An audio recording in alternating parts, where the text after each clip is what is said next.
விடியாத வானம் இல்லை, வடியாத வெள்ளம் இல்லை, முடியாத துன்பம் இல்லை, வரும் நேரம்தான்.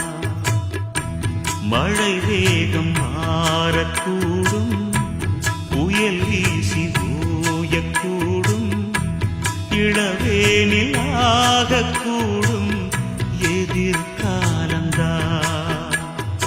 உன் நினைவு திரும்பி வரும், உள்ளுணர்வு அரும்பி வரும், வாழ்வு நம்மை திரும்பி வரும். கலங்காமல் நானும் காத்திருப்பேன், இடி தாக்கினால் இரண்டாகுமா எந்த